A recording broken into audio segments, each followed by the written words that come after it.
Hello guys! Ito ang ulam namin for today. Magagata ako ng hipon. Ayan na nga po, nagisa na ako ng sibuyas, bawang, at kamatis. Yan, medyo malakas ang apoy, nasunog pa ang bawang.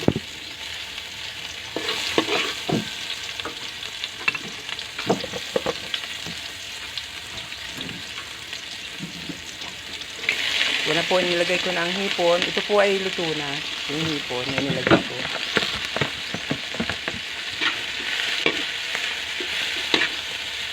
Halo-halo.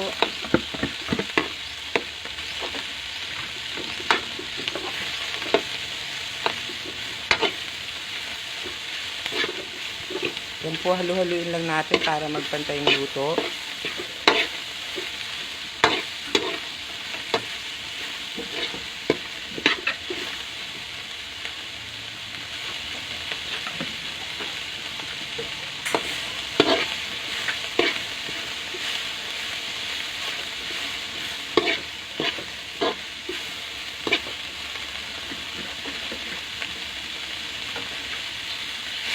Yan na po, nilagay ko yung gata.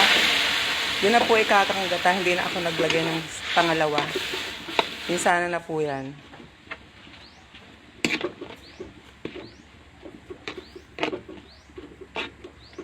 Oops, ang malunggay. Siyempre, importante ang malunggay. Masustansyang panghalo sa ating pagkain.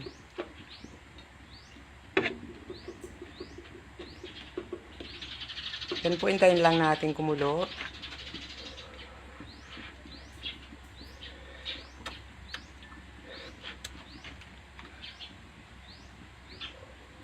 Okay, halo-halo.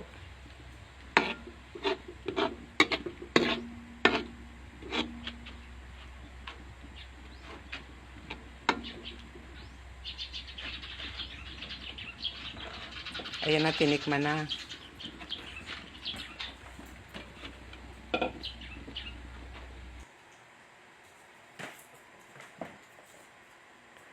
Wala po ako nakaprepare na pampalasa. Ang nilagay ko lang ay konting asin at saka asukal.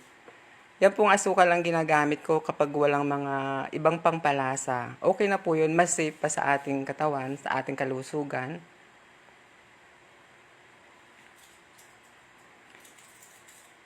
Ayan, hintay lang po natin kumulong maigi.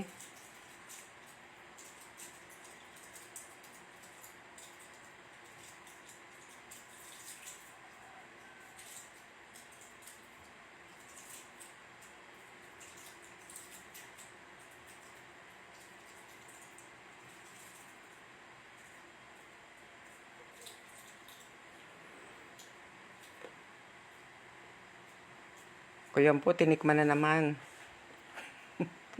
Maraming katitikim. Oh, hindi pa nakontento. Nagpangalawa pa.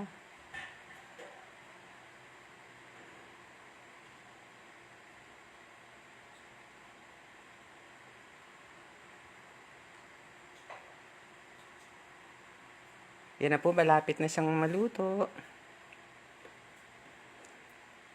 Konti segundo na lang. At yan na nga po, luto na. Nasa table na po namin at yan ang aming ulam ngayong hapunan. Okay, thank you for watching.